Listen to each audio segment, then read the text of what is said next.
Subscribe to my channel and press the bell icon for latest updates. اسلام ناجائز خوشی سے منع کرتا ہے، جائز خوشی کی حوصلہ افزائی کرتا ہے۔ نبی کریم صلی اللہ علیہ وسلم نے فرمایا کہ جب تم شادی کرو تو ولیمہ ضرور کرنا، چاہے ایک بکری کا بچہ ہی ذبح کرو۔ اور پھر صحیح بخاری میں موجود ہے، حضور علیہ السلام نے فرمایا جب تمہیں کوئی ولیمے کی دعوت دے تو ضرور جانا۔ دونوں باتوں پہ غور کر لیں، یعنی ایک طرف فرمایا خوشی کرنا ضرور، اور دوسری طرف فرمایا جب کوئی خوشی کرے تو اس میں شرکت ضرور کرنا۔ نبی کریم صلی اللہ تعالی علیہ وسلم کی گھر کے اندر جو بظاہر حالت تھی، جو حضور کا فقر اختیاری تھا، اس کا عالم یہ تھا کہ ایک مہینہ گھر میں چولہا نہیں جلتا تھا۔ کتنے کتنے ہفتے اور کتنے کتنے دن بیت جاتے تھے بغیر کھانا کھائے، روٹی کھائے، کھجور پر، سرکے پر، دودھ پر گزارا ہوتا تھا۔ لیکن جب خوشی کا موقع آتا، مسرت کا موقع آتا، اللہ نے آپ کو نواسے دیے امام حسن اور حسین، تو مہینہ مہینہ چولہا نہیں جلتا تھا، پر جب نواسے تشریف لائے تو حضور نے ایک ایک بکرا نہیں، دو بکرے ذبح فرمائے، دو۔ آپ اس پہلو پر ضرور غور فرمائیے گا کہ 2 بکرے عقیقے میں حضور نے ذبح فرمائے۔ جب خوشی کا موقع آئے گا تو پھر خوشی کا اظہار کیا جائے گا، پھر خوشی اور مسرت کے تذکرے کیے جائیں گے۔ نبی کریم صلی اللہ تعالی علیہ وسلم کا جو میلاد ہے نا، وہ کائنات کا سب سے عظیم ترین واقعہ ہے۔ ہم جو کہ میلاد کا تذکرہ روز کرتے رہتے ہیں، روز سنتے رہتے ہیں، میری بات پہ توجہ ہے آپ حضرات کی؟ مجھے پتا تھا دوستوں نے ابھی آنا ہے، یہ میرے بات علم میں تھی، لیکن میں یہ سمجھتا ہوں کہ افراد کو دیکھ کر بات شروع کرنا یا افراد کو دیکھ کے چھوٹی کرنا یا بڑی کرنا یہ بہتر نہیں ہوتا، اپنے وقت کو دیکھ کے چلنا چاہیے۔ اس لیے مجھے مشورے مل رہے تھے، لیکن میں نے کہا جو کہہ دیا سو کہہ دیا، جو طے ہو گیا سو۔ تو جب میں آپ کی رعایت کر رہا ہوں تو آپ بھی تو میری رعایت کریں نا۔ آپ دائیں بائیں کیوں دیکھ رہے ہیں؟ آپ مہربانی کریں ہماری طرف دیکھیں، اور ہم جو آپ سے باتیں کر رہے ہیں ان پر توجہ کریں۔ اور ہم حضور سید عالم صلی اللہ علیہ وسلم کا میلاد شریف بیان کر رہے ہیں، اور میلاد کے لیے تو شرط ہی کوئی نہیں، اللہ کا فضل ہے۔ میلاد چونکہ ایمان کا تقاضا ہوتا ہے تو میلاد بندے دیکھ کے نہیں بیان کرنا چاہیے۔ 5 ہوں تو تب بھی ذکر مدینے والے کا ہی ہے، اور 5000 ہوں تو پھر بھی تذکرہ اسی محبوب کامل کا ہے۔ تو آپ میری بات پہ توجہ کریں گے، میں آپ سے کچھ باتیں عرض کر رہا ہوں۔ ہم لوگ چونکہ روز میلاد کے تذکرے سنتے ہیں، کرتے ہیں، روز ہمارے پاس ہر سال ربیع الاول شریف تشریف لاتا ہے، ہم اس واقعے کو اس طرح نہیں لیتے جس طرح کہ یہ شان والا اور عظمت والا واقعہ ہے۔ جو لوگ مکہ شریف میں رہتے ہیں نا، بیت اللہ شریف ان کے پاس ہے، وہ زیادہ عمرے نہیں کرتے، وہ نہیں زیادہ طواف کرتے، ان کو پتہ ہے کہ یہ قریب ہی ہے ہمارے۔ جس کے پاس کوئی چیز آ جاتی ہے نا، وہ اس انداز میں قدر نہیں کرتا جو قدر جس کے پاس نہ آئی ہو وہ کرتا ہے۔ میلاد شریف کو اگر آپ نے غور سے دیکھنا ہو تو آپ حضرت آدم علیہ السلام کا وہ قول دیکھیں، جب آپ نے بیٹے حضرت شیش علیہ السلام سے کہا تھا بیٹے سارا کچھ بھول جانا، پر آخری نبی کریم علیہ السلام پر درود و سلام پڑھنا نہ بھولنا۔ آپ نے اگر میلاد کی، میری بات پہ توجہ کریں، میری طرف غور کریں، اگر بات کی قدر و منزلت دیکھنی ہے میلاد کی تو آپ حضرت ابراہیم کی وہ دعا دیکھیں۔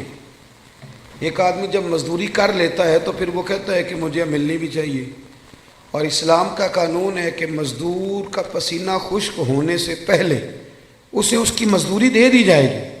لیکن حضرت ابراہیم نے اپنے صاحبزادے سمیت بیت اللہ شریف تعمیر کیا، اور مزدوری کیا مانگی؟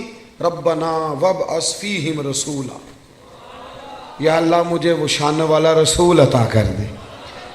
آپ اس شخص کی قدر کو ملاحظہ کرتے ہیں جو ہزاروں سال پہلے نبی پاک کے آنے کی دعائیں مانگ رہا ہے؟ آپ ذرا سوچیں کتنا لمبا انتظار ہے، کتنا لمبا انتظار ہے. اور کبھی اس طب اول کو دیکھیں جو محبوب کی ولادت سے کئی ہزار سال پہلے مدینے سے گزرا تھا. تو اسے کسی نے بتایا تھا کہ یہاں آخری محبوب آئیں گے، تو وہ عریضہ لکھ کے دے گیا تھا عریضہ کہ یہ رکھ لینا، اور اگر تمہاری زندگی میں نہ آئے تو پھر اپنی اگلی نسل کو دے دینا، وہ نہ آئے تو اگلی نسل میں دے دینا. وہ چلتے چلتے حضرت ابو ایوب انصاری تک پہنچا تھا. آپ اس آدمی کا انتظار تو ذرا دیکھیں، اس کا انتظار تو دیکھیں. اس نے میلاد کا کتنا عرصہ انتظار کیا ہوگا، اس کی آنکھوں میں کتنی روشنی ہوگی، کتنی کو تڑپ ہوگی، وہ کتنا ذوق رکھتا ہوگا. محبوب جب جناب ابو ایوب انصاری کے گھر آئے تو حضور نے مسکرا کے فرمایا ساری باتیں کر لی ہیں، وہ روکا تو مجھے دے دے، وہ روکا تو میرے حوالے کر دو، میرے نام لکھا گیا ہے. نبی کریم صلی اللہ علیہ وسلم نے ہر اس شخص کو، حضرت سلمان فارسی کہتے میں نے صدیوں کا سفر طے کیا، صدیوں کا. میرا آپ کا مسئلہ یہ ہے کہ ابا جی دادا جی گھر میں مسلمان تھے، میلاد گھر میں ملا ہے، اس لیے سارا دن بحث ہوتی ہے کہ کرنا چاہیے کہ نہیں کرنا چاہیے، منانا چاہیے کہ نہیں منانا چاہیے. میں تو اب اس پر دلائل نہیں دیتا، میں کہتا ہوں صدیاں گزر گئیں، بزرگ دلائل دیتے رہے، کتابیں لکھی گئی. اب ہم سے یہ نہ پوچھو کہ میلاد کرنا چاہیے کہ نہیں کرنا چاہیے، اب تو ہم سے یہ پوچھو کہ میلاد کی جھنڈیاں وضو کر کے لگانی چاہیے کہ بغیر وضو کے بھی لگ جاتی. اب ساری زندگی یہی اٹکے رہنا ہے کہ کرنا چاہیے کہ نہیں کرنا چاہیے. اب تو ہم سے پوچھو کہ میلاد کا لنگر وضو کر کے پکانا ہے کہ بغیر وضو کے بھی پک جاتا ہے. اب تو آگے بڑھنے کی کوئی بات کرو صاحب کہ یہی ساری زندگی ہم لوگوں نے اٹکے رہنا ہے. بھائی میلاد شریف ایک ذوق ہے، بہت بڑا واقعہ، بہت بڑا. نبی کریم صلی اللہ علیہ وسلم کی تشریف آور. آج بھی غریب بڑے مجبور ہیں، بڑے پریشان ہیں. اللہ نہ کرے ہم پر کوئی ایسا وقت آئے کہ جب ہم بے بس ہو جائیں، لیکن جب آدمی اپنے آپ کو بے بس پاتا ہے تو بڑی تکلیف میں ہوتا ہے. میں دعا کر رہا ہوں اللہ نہ کرے کوئی ایسا وقت آئے. لیکن یارو وہ بیٹی کتنی بے بس تھی، جو زندہ ہوتی تھی اسے اس کا باپ قتل بھی نہیں کرتا تھا، یعنی مارتا بھی نہیں تھا، بلکہ ویسے ہی گڑھا کھود کے نا تو زندہ کوئی. یہ کبھی آپ دیکھیں تو پرانے بادشاہ سزا دیتے تھے، زندہ لوگوں کو چنوا دیتے تھے، یہ بہت بڑی سزا ہوتی تھی. اب پتہ نہیں کب اس کا دم گھٹتا ہوگا، کب وہ بیچاری مرتی ہوگی. زندہ بچی کو زمین میں رکھ کے اس کے اوپر مٹی ڈال دی جاتی تھی، وہ کتنی کو چیخیں مارتی ہوگی. آپ سمجھے اس بات کو کہ وہ لوگ کتنے سخت تھے کہ جو اس قدر زیادہ. آج بھی بڑا گناہ گار شخص بھی ہونا تو بیٹی کا نام لیں تو اس کی آنکھوں میں آنسو آ جاتے ہیں. وہ بہت بڑا بھی انسان سخت دل ہو تو بیٹی کبھی رو پڑے تو وہ بھی رو پڑتا ہے. تو اسے پوچھو تو صحیح بیٹی سے کہ بیٹی معاملہ کیا ہے، تجھے تو زندہ دفن کیا جاتا تھا تو اب اتنا پیار کیوں ہے؟ تو وہ کہتی ہے پیار اس لیے ہے کہ اب مدینے والے کا میلاد ہو گیا ہے، اب حضور تشریف لے آئے. بھائی آپ اس بات کو سمجھیں. آج بھی جو کسی کا ملازم ہے وہ بڑا پریشان ہے، جو 2 لاکھ روپے ایڈوانس دے کے کسی کو رکھ لیتے ہیں وہ بڑا تنگ کرتے ہیں، اور سارے خاندان سے مزدوری کراتے ہیں. آج بھی جس کو 1.5 لاکھ ایڈوانس دے کے ملازم رکھا جاتا ہے اسے تکلیف دی جاتی ہے. کبھی تو ایڈوانس والا اتنا پریشان ہے، کبھی اس سے پوچھ کے دیکھو تو جسے خرید لیا جاتا تھا اس کی مرضی کوئی نہیں، کھا نہیں سکتا، پی نہیں سکتا، جا نہیں سکتا، بلکہ یہاں تک حالت تھی کہ وہ اس کی ڈیوٹی ہے اونٹ سنبھالنے کی، تو وہ اپنی مرضی سے اگر اونٹ دھوپ سے کھول کے چھاؤں میں باندھ دیتا تو درے پڑتے تھے.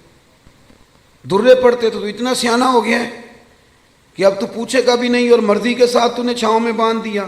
اور اگر وہ نہیں باندھتا تھا تو پھر بھی مالک مارتا تھا کہ تجھے نہیں پتہ اسے باندھنا ہے. بس وہ غلام جو ہے تو اسے مار پڑتی تھی. حضرت ابو ذر غفاری رضی اللہ تعالیٰ عنہ فرماتے ہیں میری لوگ مثالیں دیتے تھے، میں اپنے غلاموں کے حق میں بڑا سخت تھا.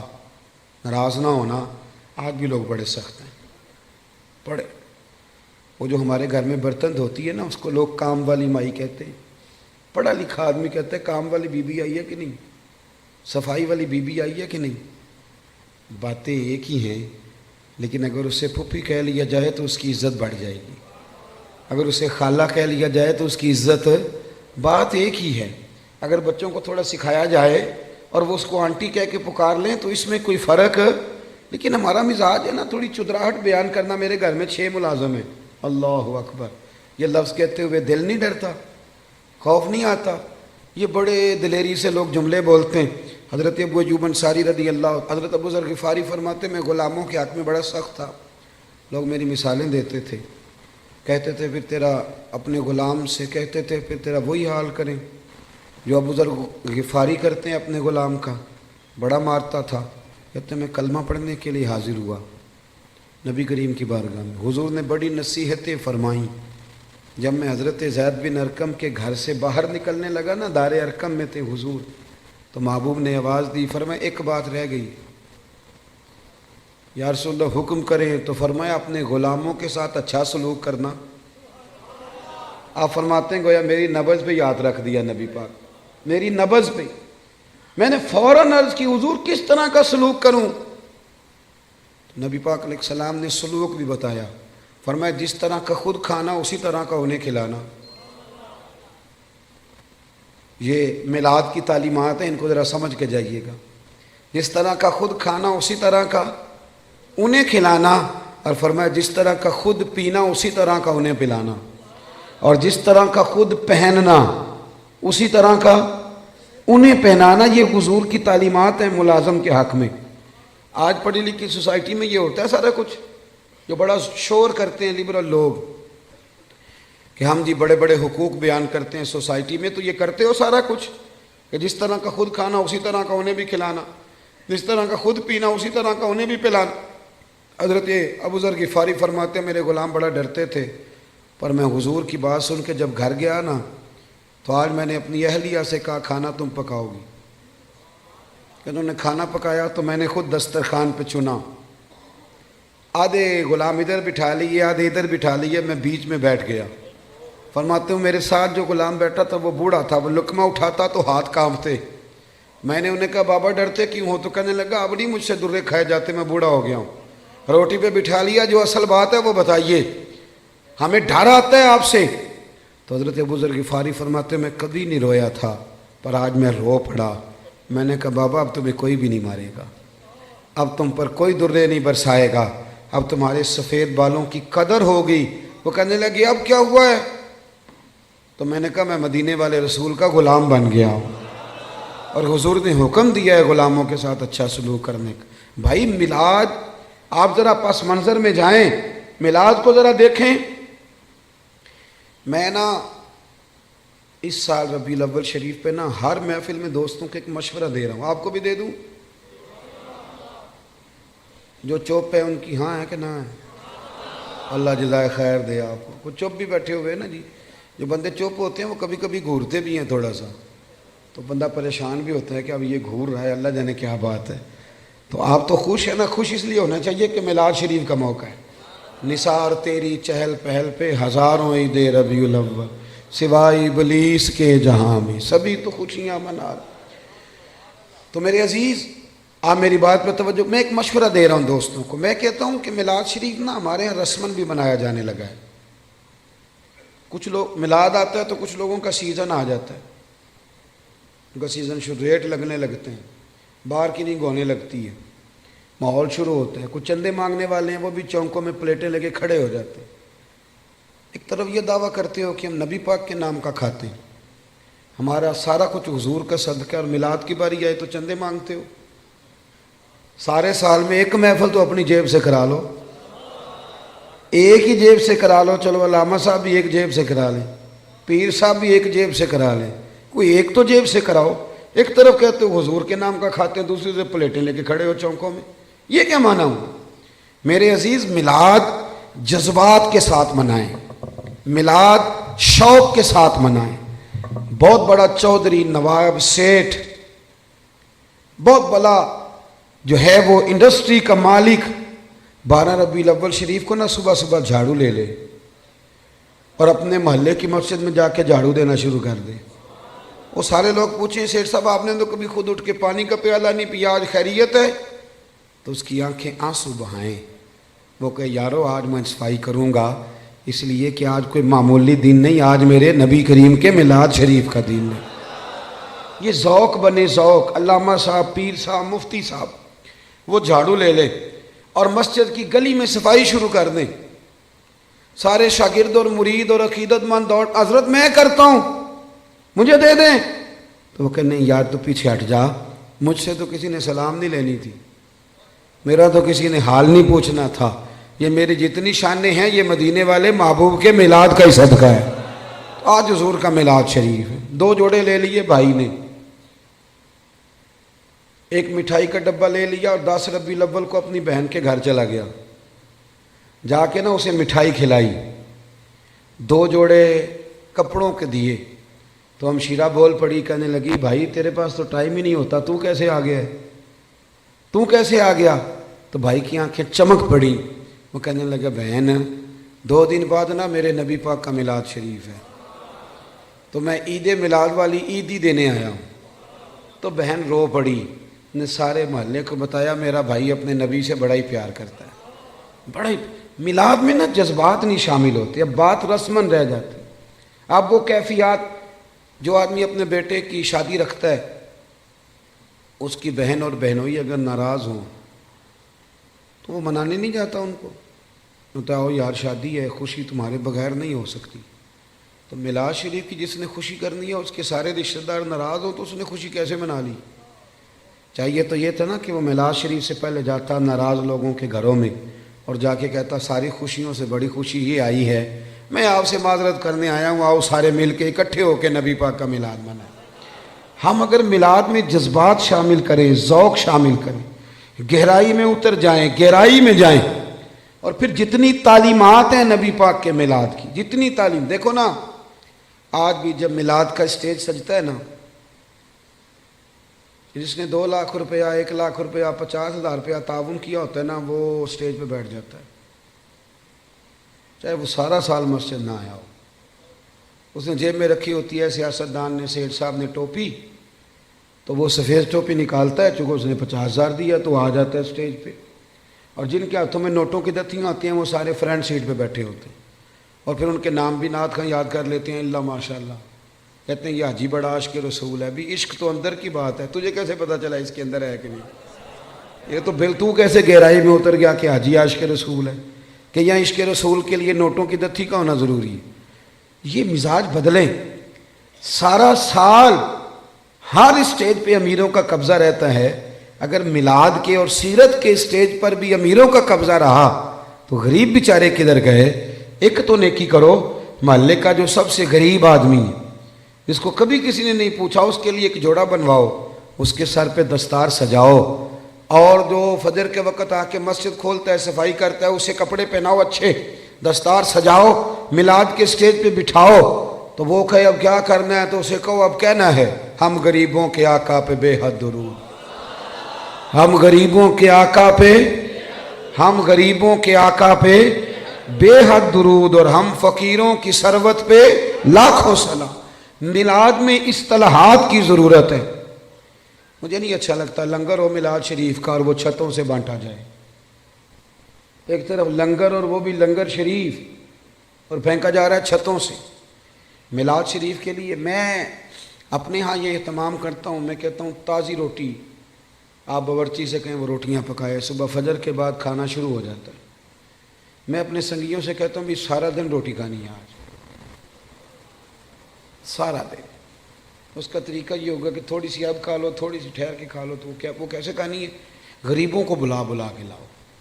آپ کو پتہ ہے نا ہر محفل میں غریبوں کے دسترخوان الگ ہوتے ہیں، امیروں کے دسترخوان. پیر صاحب کو چونکہ گلے کی تکلیف ہوتی ہے تو ان کے لیے اللہ ماشاءاللہ دیسی گھی کی یخنی الگ تیار ہوتی، کالی مرچ والی انہوں نے الگ کھانی ہوتی، وہ سارا بندوبست الگ سے تیار ہوتا ہے. اور غریب آدمی کو پھینکے جاتے ہیں یوں کر، یہ اعزاز نہیں. میری بات کی سمجھ آ رہی ہے؟ آپ مجھے بتائیں کہ آپ بیٹے کی شادی کریں تو شاپر پھینکیں گے، ڈبے پھینکیں گے، آپ چھتوں سے پھینکیں گے؟ آپ لوگ کہیں گے یہ کیا طریقہ ہے؟ آپ بٹھائیں لوگوں کو اور ان کے ساتھ خود بیٹھیں. سیٹھ صاحب، چودھری صاحب، علامہ صاحب، مفتی صاحب، پیر صاحب ویسے ہی غریب کے ساتھ بیٹھ جائیں گے نا تو روٹی آنے سے پہلے ہی آدھا پیٹ بھر جائے گا اس کا. وہ سمجھے گا مجھے عزت مل رہی ہے، مجھے وقار مل رہا ہے. میلاد کے موقع پر غریب کو بٹھال کے، اللہ کرے کہ ہم یہ خوشی منائیں کہ آج روٹی میں اپنے ہاتھوں سے کھلاؤں گا. آپ کھانے ڈال ڈال کھلائیں، ان کو کھلائیں، ان کی خدمت کریں. اظہار مسرت کرے، شوق پیدا کرے۔ سیاستہ میں روایت ہے، حضرت عتبان بن مالک رضی اللہ تعالیٰ عنہ نابینا صحابی تھے، میرے نبی کریم علیہ السلام کی خدمت عالی مرتبت میں حاضر ہوئے، عرض کی یا رسول اللہ صلی اللہ علیہ وسلم میرا دل کرتا ہے میرے گھر تشریف لائیں۔ صاحب نسیم الریاض نے ایک باب باندھا ہے شرح شفا شریف میں، وہ فرماتے ہیں کہ جب تک نبی کریم علیہ السلام کا شوق نہیں نہ پیدا ہوتا ساری عبادتیں پھیکی رہ جاتی۔ کیا چیز جی؟ شوق۔ نبی کریم علیہ السلام فرماتے ہیں، رب فرماتا ہے جو مجھ سے ملنے کا شوق رکھتا ہے نا، اللہ فرماتا ہے میں بھی اس سے ملنا چاہتا ہوں۔ اور جس کے دل میں کبھی خواہش نہ پیدا ہوئی کہ میں اپنے رب سے ملوں، رب بھی اس کی ملاقات کو پسند نہیں۔ یہ شوق یعنی حضور علیہ السلام کا شوق، محبوب کے لیے اہتمام، بندوبست، یہ ضروری ہے۔ حضرت عتبان بن مالک عرض کرنے لگے یا رسول اللہ کبھی میرے گھر آئیں، تو نبی رحمت سید عالم صلی اللہ علیہ وسلم نے فرمایا کل ظہر کے بعد آؤں گا۔ کتنے لوگ آئیں؟ عرض کی حضور ظہر کے نمازی سارے ہی آ جائیں۔ حضرت ابو ہریرہ رضی اللہ تعالیٰ عنہ فرماتے ہیں ظہر کے نمازی سارے پہنچ گئے۔ آپ نے مجھ سے ناراض نہیں ہونا چونکہ آج آپ نے سننے کے بلایا ہے، تو جو میں سنا سکتا ہوں وہی سنانا ہے نا، میں نے جو مجھے آتا ہے وہی سنانا ہے نا آپ حضرات کو۔ میرا یہ دعویٰ ہے کہ نعرے سارے لوگ ہی لگاتے ہیں لیکن اپنے اپنے وقت پہ نعرے۔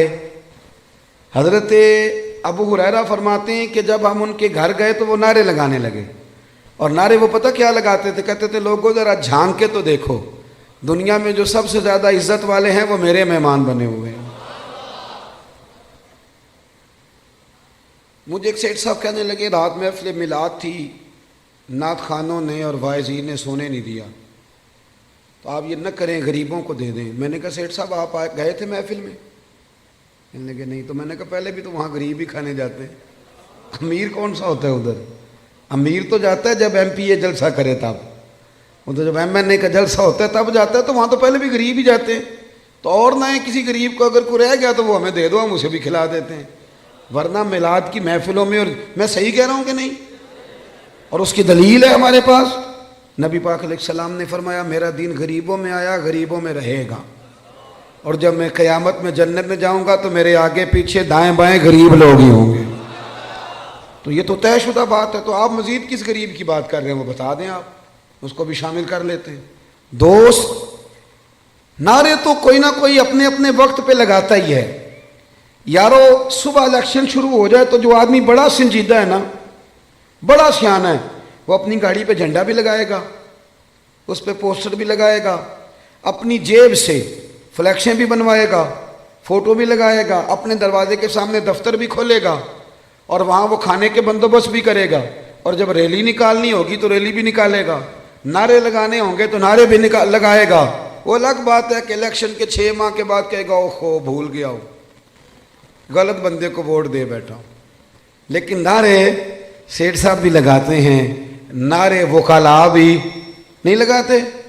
ہاں نہ تو کریں نا، نہیں لگاتے تو میں بتاتا ہوں لگاتے ہیں، سارے اپنے اپنے پروگراموں پہ نعرے لگاتے ہیں، لیکن 6 ماہ کے بعد کہتے ہیں غلطی ہو گئی، غلط آدمی کے نعرے لگا بیٹھے، اور یارو چھوڑو، کب تک جھوٹوں کے نعرے لگاؤ گے؟ ہمارے ساتھ مل جاؤ، پہلے دن سے سچے نبی کے نعرے لگا رہے ہیں، ایک دن بھی سجدہ صاف نہیں کرنا پڑا، ایک دن بھی سجدہ صاف نہیں، پہلے دن سے لگا رہے ہیں، اور اعلیٰ حضرت فرماتے ہیں حشر تک ڈالیں گے، پیدائش مولا کی دھوم مثل فارس نجد کے کلے گراتے جائیں۔ او بھائی ادھر آ جائیں، سچے محبوب۔ حضرت ابو ہریرہ فرماتے ہیں انہوں نے نا شور کرنا شروع کیا، کہنے لگے لوگوں آؤ دیکھو جو سب سے زیادہ عزت والے ہیں وہ میرے مہمان بنے ہوئے۔ پھر انہوں نے کیا کیا؟ سارے محلے کی دعوت پکائی۔ نبی کریم علیہ السلام نے فرمایا ہمیں بلایا تو اب بتاؤ کرنا کیا ہے؟ تو عرض کرنے لگے یا رسول اللہ صلی اللہ علیہ وسلم میرے گھر کے کسی کونے میں 2 رکعتیں نماز پڑھ دیں، میں جب تک زندہ رہوں گا وہاں سجدے ہی ادا کرتا رہوں گا۔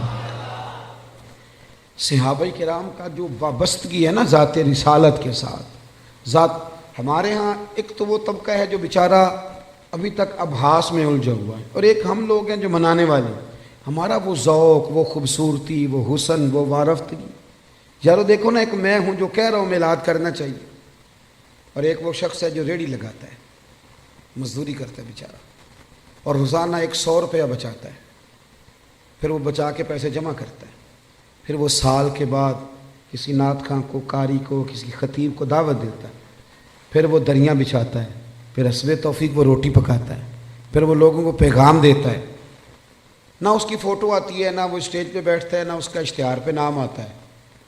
لیکن ایک بات تو پکی ہے نا کہ اس نے غربتوں میں رہ کے جب ذکر رسول کی بزم سجائی ہے تو یہ تو دعویٰ ہے نا کہ اس کی روح کا رشتہ ہے مدینے والے رسول کے ساتھ. اس کی روح کا رشتہ ہے. ہمیں اپنی نسلوں کو، بچوں کو بتانا چاہیے. اور پھر پوری دنیا میں جب آپ میلاد مناتے ہیں تو پیغام امن جاتا ہے. پوری دنیا میں ایک دفعہ میلاد کی جلسے کو معمولی نہ سمجھے. میری طرف دیکھیں، جب آپ میلاد مناتے ہیں تو میری طرح کا بالکل چھوٹا آدمی بھی ہو تو یہ تو وہ بتاتا ہے نا کہ حضور کے آنے سے پہلے بیٹیاں ذبح ہوتی تھیں. یہ تو وہ بتاتا نا غلام بکتے تھے. یہ تو بتاتا ہے نا کہ ماں باپ کی کوئی قدر ہے. یہ ہر جگہ ہوتا ہے کہ نہیں ہوتا؟ ہر میلاد میں. بلکہ کئی لوگ شکوہ بھی کرتے ہیں، لو جی ہر سال وہی بات چھیڑ دیتے ہیں. تو میں کہتا ہوں یہی تو بات ضروری ہے چھیڑنی. ہر آدمی یہ ہر سال یہ بات بتلاتا ہے نا کہ غلام بکتے تھے. ہر سال ہر آدمی یہ بات کرتا ہے کہ ماں باپ منڈیوں میں بیچے جاتے تھے. تو جب آپ ربیع الاول شریف میں میلاد مناتے ہیں نا تو نبی پاک کی تعلیمات نئے سرے سے پوری دنیا کے اندر پھیلتی، نئے سرے سے، نئے سرے سے. اور میں نے دیکھا ہے، میں نے ملک سے باہر بھی دیکھا ہے کہ صرف ایک زبان میں نہیں، ہر زبان میں میلاد کے جب تذکرے چھڑتے ہیں ہر زبان میں تو پوری دنیا میں یہ پیغام جاتا ہے کہ یہ 12 ربیع الاول کے جو ایام ہے یہ پیغام امن کے ایام، یہ پیغام محبت کے ایام. یہاں عورتوں کے حقوق کی بات ہوگی، یہاں جانوروں کے حقوق کی بات ہوگی، یہاں ماں باپ کے حقوق کا ذکر ہوگا، یہاں پڑوسی کے حقوق کا ذکر ہوگا، یہاں بیٹی کی بابت بتایا جائے گا. ایک بات اور آپ سے کرنی ہے، اس پر بھی آپ نے خاص توجہ کرنی ہے. انسان کچھ چیزیں ایسی ہوتی ہیں جو اس کی تقریر سے ثابت ہوتی ہیں، اور کچھ چیزیں ایسی ہوتی ہیں جو اس کے عمل سے ثابت. ہمارا زمانہ نا تیز لوگوں کا زمانہ ہے. لوگ آگے بڑھ کے نا اپنا بتانا چاہتے ہیں. اپنا بتانے سے بات نہیں بنتی، عمل کرنے سے بات بنتی. میں اپنے دوستوں کو اکثر مشورہ دیتا ہوں کہ کبھی کسی کو شیشے میں اتارنے کی کوشش نہ کرنا. اگر تم نے کسی کو شیشے میں اتارا تو دنیا بڑی تیز ہے، وہ تمہیں شیشے میں اتار لے گا. مت کوئی ایسا کام نہ کرنا. اخلاص حسن ہے زندگی کا. اخلاص والے لوگ اداکار نہیں ہوتے، وہ جو ہوتے ہیں وہ اصل ہی ہوتے ہیں. وہ جو ہوتے ہیں وہ اصل ہوتے ہیں، ان میں کوئی اداکاری نہیں ہوتی. میلاد شریف کا عنوان اور میرے نبی کریم صلی اللہ تعالی وسلم کی تشریف آوری، اس نے دنیا سے ہر ملمہ سازی کو دور کر دیا اور احساس، اخلاص، ان چیزوں کو بیدار کر دیا. حضور کے آنے سے پہلے رشتے سارے ہی تھے. ماں بھی ہوتی تھی، باپ بھی ہوتا تھا، بہنیں بھائی سب رشتے ہوتے تھے، رشتے تھے. ان میں احساس نہیں تھا. اگر میلاد منانے والے میں احساس ہی نہ ہو اور وہ دعویٰ اونچا کرے، احساس ہی نہ ہو سرے سے، وہ بالکل دنیا داری کرے. میلاد تو احساس کا نام ہے نا. حضور نے احساس دیا، احساس. ہمارے یہاں کچھ رشتے ایسے ہوتے ہیں جن کا تذکرہ لوگ کرتے نہیں، شرماتے ہیں. جیسے میاں بیوی کا رشتہ ہے، اس انداز میں ماں باپ کے حقوق بیان کیے جاتے ہیں، اولاد کے کیے جاتے ہیں. پڑھو، اس رشتے میں بہت سارے لوگ بات کرتے ہوئے جھجکتے ہیں، حالانکہ یہ وہ رشتہ ہے جسے اللہ نے اپنی نشانیوں میں سے نشانی قرار دیا. نبی کریم علیہ السلام نے اس رشتے کا اتنا احساس بیان کیا. حضرت عائشہ صدیقہ رضی اللہ تعالیٰ عنہ فرماتی ہیں حضور گھر میں نا اکثر اپنی پہلی زوجہ سیدہ خدیجہ الکبریٰ رضی اللہ تعالیٰ عنہ کا ذکر چھیڑ دیتے تھے. اکثر مجھے رشک آتا تھا، میں ناز کرتی تھی، کیا بات ہے، خدیجہ کی کیسے مقدر ہے کہ ان کے وصال کو زمانہ بیت گیا اور حضور ذکر کرتے ہیں. کہتی ہیں میرا دل تھا کبھی حضور سے پوچھوں گی. ایک دن نا نبی کریم علیہ السلام گوشت لائے اور مجھ سے فرمایا کہ آج تک گوشت پکاؤ. کہتی ہیں وہ گوشت میرے سامنے ہے. میں صاف کرنے لگی تو محبوب کریم علیہ السلام نے فرمایا ذرا شوربہ زیادہ کرنا. میں نے کہا یا رسول اللہ صلی اللہ علیہ وسلم کچھ مہمان آئیں گے؟ تو حضور فرمانے لگے نہیں، مجھے پتہ چلا ہے مدینے میں نا ختیجۃ الکبریٰ کی کچھ سہیلیاں آئیں گی، تو تم شوربہ زیادہ پکانا، میں کچھ سالن انہیں بھی بھیجوں گا۔ میں کہہ رہا ہوں ذرا رشتے کے احساس کی شدت کو ملاحظہ کریں۔ وہ باتیں جو اکثر لوگ کرتے وہ جھجکتے ہیں کہ اب اس کی بھی شدت بیان کی جائے گی۔ فرمایا میں نے نا انہیں سالن بھیجنا ہے۔ تو حضرت عائشہ صدیقہ کہتی ہیں میں نے جھجکتے سنبھل کر، سوچ کر، مسجع مکفہ، بڑی احتیاط سے نظریں جھکا کے ایک جملہ کہا۔ میں نے کہا یا رسول اللہ صلی اللہ علیہ وسلم، اللہ نے آپ کو جوان اور خوبصورت بیویاں دی ہیں، آپ تو ہر وقت حضرت ختیجہ کا ذکر ہی کرتے رہتے۔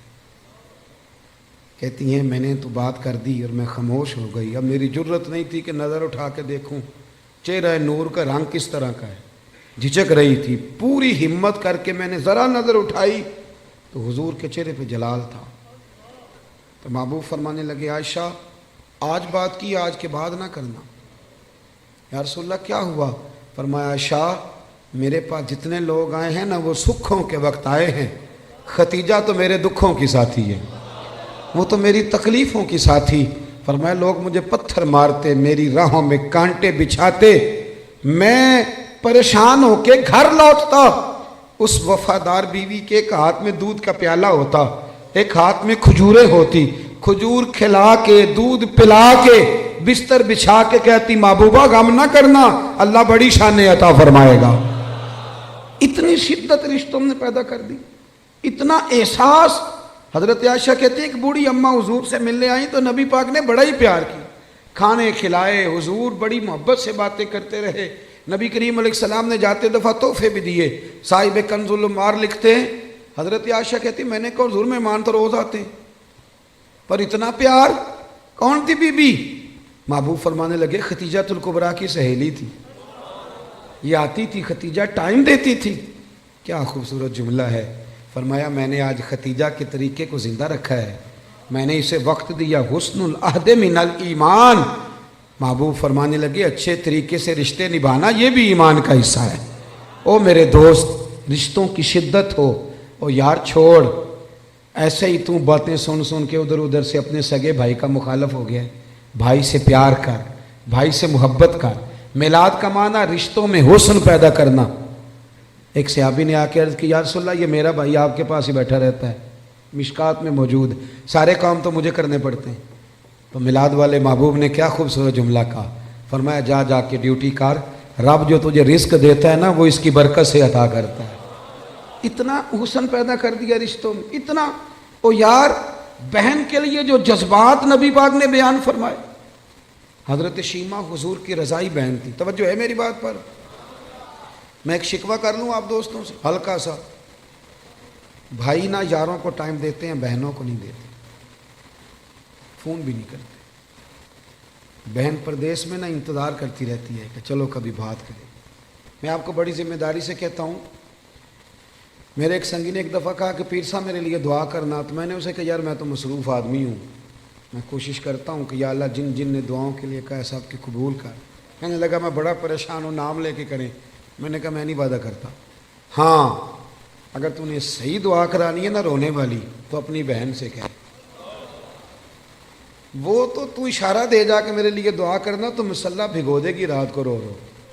ہاں بیٹی سے کہے، اور اگر بہت جلدی قبول کرانی ہے تو پھر اپنی اماں کے کان میں کہے، پھر دیکھ تیرے لیے کس طرح دروازہ کھلتا ہے۔ اور میرے نبی کریم نے وعدہ بھی فرمایا ہے، حضور فرماتے ہیں جب ماں باپ اولاد کے لیے ہاتھ اٹھاتے ہیں تو رب خالی لوٹاتا ہی نہیں۔ حضور نے نا یہ احساس دیکھیں نا، آج لبرل لوگ کھڑے ہوتے ہیں تو وہ کہتے ہیں جی اسلام نے جی بہنوں کا حصہ آدھا رکھا ہے اور بھائی کا ڈبل رکھا ہے۔ میں کہتا ہوں تم نے دین سیکھا ہی نہیں، ہمارے پاس آؤ ہم تمہیں بتائیں۔ بیٹی کا حصہ زیادہ ہے بیٹے سے، کہتے ہیں یہ تو ڈبل ہے۔ اور میں نے کہا خدا کے بندے عورت کا حصہ سنگل ہے، پر یہ بتاؤ اس کے ذمہ کوئی حق ہے؟ بچوں کا نان نفقہ ماں کی ذمہ داری کے باپ کی، بیوی کا نان و نفقہ اس نے دینا ہے، بچوں کی پرورش خاوند نے کرنی ہے، ماں باپ کی ذمہ داری کس نے اٹھانی ہے؟ عورت کا حصہ سنگل ہے، ذمہ داری کوئی بھی نہیں، وہ سارا اس کے پاس بجٹ ہی بجٹ ہے، وہ لگا دے تو اس کی مہربانی، خرچ کرے تو اچھا، ورنہ اس کے ذمے کوئی حق نہیں ہے سوائے اس کے کہ زکوٰۃ فرض ہو جائے یا حج فرض ہو جائے یا قربانی واجب ہو جائے، اس کے ذمے کوئی حقوق، مرد کا حصہ ڈبل ہے، پر ذرا اس کی ذمہ داریاں تو دیکھ۔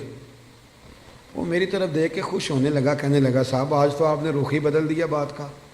اور میں نے کہا آپ دور بیٹھ کے باتیں سنتے ہیں نا، آپ کبھی قریب آئیں، جتنا جتنا میرے محبوب کا دین پڑھتے جاؤ گے نا، میرے محبوب کے غلام بنتے جاؤ گے، گدائی کرتے جاؤ گے رسول کریم۔ حضرت شیمہ حضور کی رضائی بہن تھی، حضرت حلیمہ سعدیہ کی بیٹی۔ ان کے قبیلے پر مسلمانوں نے باقاعدہ حملہ کیا، گرفتار ہوئے لوگ، اور بڑی سخت جنگ لڑی مسلمانوں۔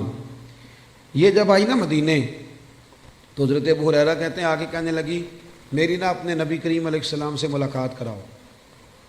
تو میں نے بی بی کا دوپٹہ دیکھا تو پرانا تھا، میں نے حالت دیکھی تو اس کی پرانی تھی، سادے کپڑے۔ کہنے لگی کراؤ نا میری ملاقات۔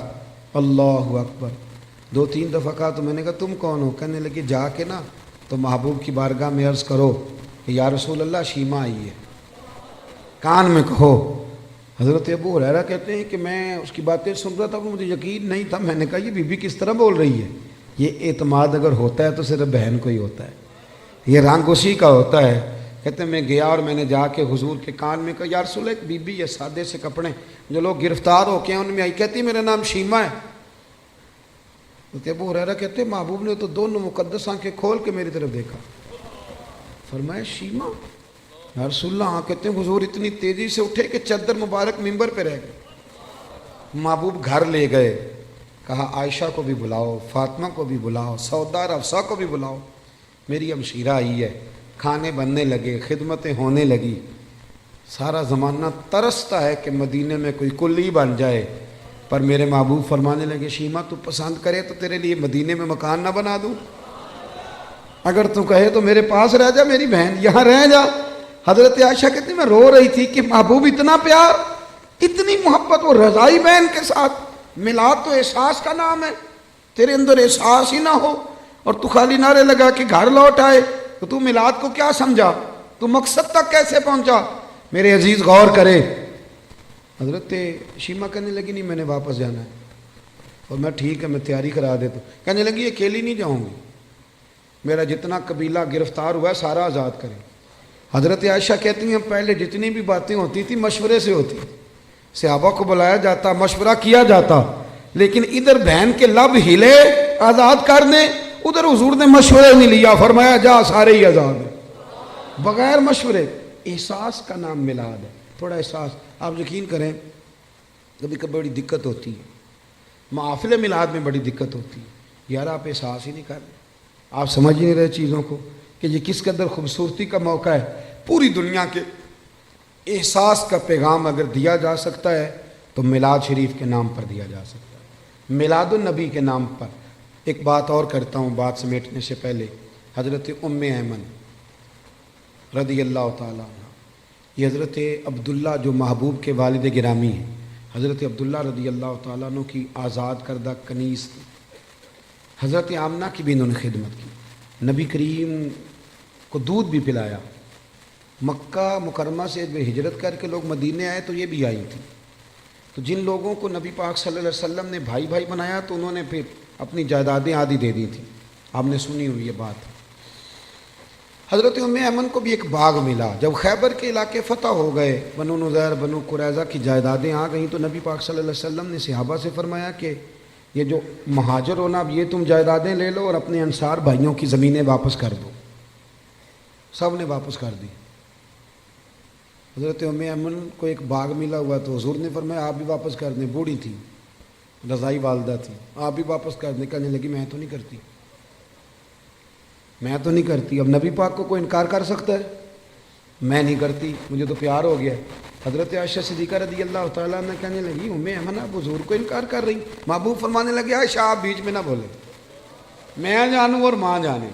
حضرت عائشہ کہتی ہیں میں اس حسن کے قربان جاؤں، حضور منا رہے ہیں نبی کریم، اللہ کرے آپ کو سمجھ آئے۔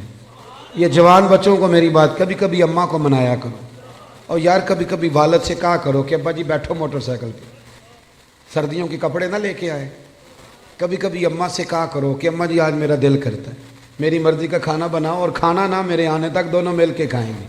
اس احساس کا نام میلاد ہے۔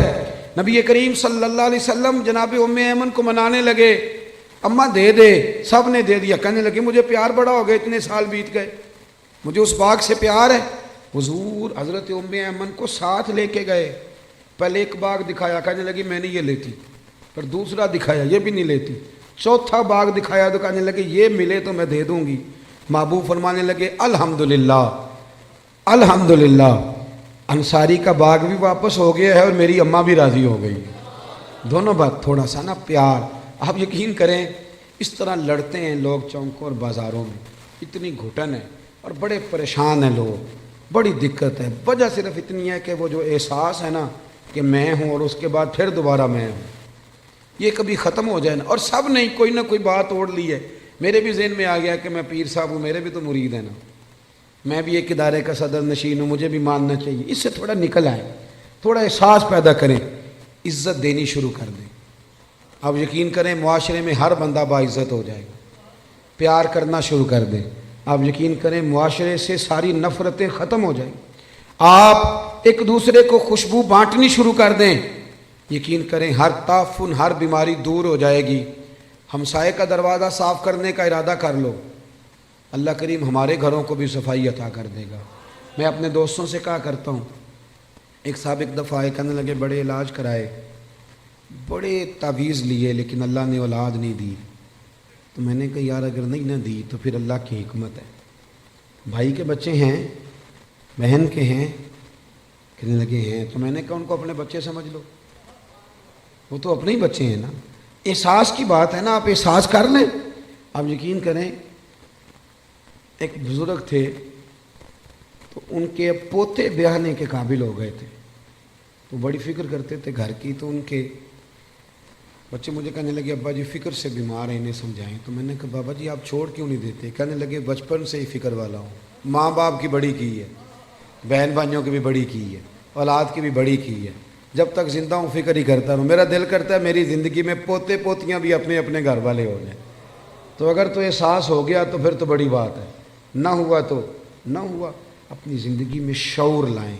اگر ہم تھوڑا تھوڑا کر کے میلاد کو اس کے حسن کے ساتھ سجانے لگے، پیار کرنے لگے، اور کم از کم یہ سارے دن ہی ہمارے درود و سلام میں گزر جائیں، یہ سارے دن۔ اور اگر 12 ربیع الاول شریف کو بھی کسی نے 5 نمازیں نہ پڑھی تو پھر شکوہ کرنے والا شکوہ تو کرے گا نا، اور صحیح کرے گا کہ وہ نماز جس کے بارے میں نبی پاک نے فرمایا نماز پڑھو گے تو میری آنکھیں ٹھنڈی ہو جائیں گی۔ تو میں نماز پڑھ کے بھی تو انسان نبی کریم کو راضی کرتا ہے نا۔ بہت ساری چیزوں کو آپ حدود میں لائیں۔ آپ کے شہر کا مجھے نہیں پتہ، میں نے اپنے شہر میں دوستوں سے ہاتھ باندھ کی گزارش کی ہے، ہاتھ باندھ، باقاعدہ ہاتھ باندھ کے میں نے کہا تھا مہربانی کرو عورتوں کو ماڈل دیکھنے نہ لانا، ہم پہ رحم کھاؤ۔ یہ کون سا میلاد ہے کہ آپ بیویوں کو موٹر سائیکل پہ بٹھائیں اور بے پردگی کرے راتوں کو؟ یہ کون سا میلاد شریف؟ مہربانی کرنا۔ اور کسی جگہ میلاد میں کوئی غیر شرعی حرکت ہوتی ہے تو یاد رکھنا وہ میلاد سے حضور راضی نہیں ہوں گے، بلکہ نبی کریم علیہ السلام گریبان تھامیں گے اور سوال کریں گے کہ میرے نام پر یہ دھما چوکڑی، اتنا بڑا ظلم، مہربانی فرمائیں۔ بالکل دائرہ شریعت کے اندر، بالکل۔ اور میلاد میں وہی کام کریں جو ہمارے بزرگوں نے ہمیں دیے ہیں۔ سب سے پہلے تلاوت ہوتی ہے، اس کے بعد نعت شریف کے بعد بیان، اور بیان کے بعد سلام، اور سلام کے بعد، اور آپ کسی کے سامنے یہ والا میلاد پیش کریں گے تو میں ذمہ داری سے کہہ رہا ہوں کہ اس میں سے کوئی چیز ایسی نہیں جس پہ کوئی ناجائز کہہ سکے۔ نہ قرآن پڑھنا ناجائز ہے، نہ نعت پڑھنا، نہ تقریر کرنا ناجائز ہے، نہ محبوب پہ درود و سلام بھیجنا، کوئی ایسی چیز نہیں۔ لیکن بہت اندر رہ کے، اور وہ جو لوگ سیاستدانوں کے نعرے لگاتے ہیں اور سیٹھوں کے جلسوں میں جاتے ہیں، ان سے بھی میری گزارش ہے کہ اگر وہاں کے لیے وقت نکل سکتا ہے تو پھر مہربانی کرنا میلاد کے جلوس میں بھی سب سے اول صفوں میں نظر آنا، اول صفوں میں نظر آنا، اور میلاد کی محفلوں میں بھی ذرا آگے آگے دکھائی دینا۔ دعا کرتا ہوں جو میں کہہ سکا اللہ قبول فرما لے، جہاں ہم بھول گئے اللہ ہم سے درگزر فرمائے۔ اللہم صلی علی سیدنا و مولانا محمد معدن الجود والکرم وعلیہ وبارک وسلم۔ اللہ ہمارا حاضر ہونا قبول فرما، دین کے کاموں میں اخلاص عطا فرما، ریاکاری، بناوٹ، تصنع، ذاتی شہرت، ذاتی مفادات سے محفوظ فرما، ہمارے گناہ معاف فرما، ہماری غلطیوں سے درگزر فرما۔ اللہ نفع والا علم عطا فرما، اخلاص والا عمل نصیب فرما۔ محبوب کے میلاد کا صدقہ امت مسلمہ کے حق میں رحمت والے فیصلے فرما۔ 80 لاکھ کشمیری ظلم کی چکی میں پس رہے ہیں، مالک ان کی مدد فرما۔ سالوں بیت گئے پر برما کے مجبور ابھی بھی خیموں میں رہتے، اللہ ان کی مدد فرما۔ فلسطین کا لوگ ذکر کرنا ہی چھوڑ گئے، اللہ ان بیٹیوں پہ رحم فرما۔ عراق پہ، افغانستان، لیبیا پہ روز بم برستے، اللہ محبوب کریم کی تشریف آوری کا صدقہ امت کے حال پہ رحم فرما۔ پاکستان کو استحکام عطا فرما، نبی کریم علیہ السلام کی شریعت کا یہاں نفاذ فرما، نظام مصطفیٰ علیہ السلام کی ٹھنڈا سویرا ہمیں عطا فرما۔ میرے جن دوستوں نے یہ خوبصورت بندوبست کیا ہے، اللہ ان کی دنیا بھی سنوار دے، آخرت بھی سنوار دے، اللہ ان کے حال پہ رحم فرما دے، ہر پریشانی اور آزمائش سے بچا۔ کتنی تعداد میں دور و نزدیک سے احباب تشریف لائے، اللہ تیرے لیے، تیرے محبوب کے لیے بیٹھے، ہمارا بیٹھنا مقبول فرما۔ بیماروں کو شفا دے دے، مقروضوں کو قرضوں سے رہا کر دے، جو تنگ دست ہیں انہیں وسعت رزق دے دے۔ اللہ یہاں جتنے لوگ بیٹھیں، جس کے دل میں جائز آرزو ہے اپنے فضل سے پوری فرما دے۔ رب اغفر وارحم وانت خیر الراحمین۔ اللہ بالخصوص دعا کرتے ہیں ٹرین کے حادثے میں جو لوگ زخمی ہیں انہیں شفا دے دے، اللہ جن کے پیارے بچھڑ گئے انہیں صبر اور حوصلہ دے دے، ہمیں زمینی اور آسمانی آفات و بلیات سے محفوظ فرما۔ رب اغفر وارحم وانت خیر الراحمین، وصلی اللہ تعالی علی حبیبہ سیدنا و مولانا محمد۔ السلام علیکم۔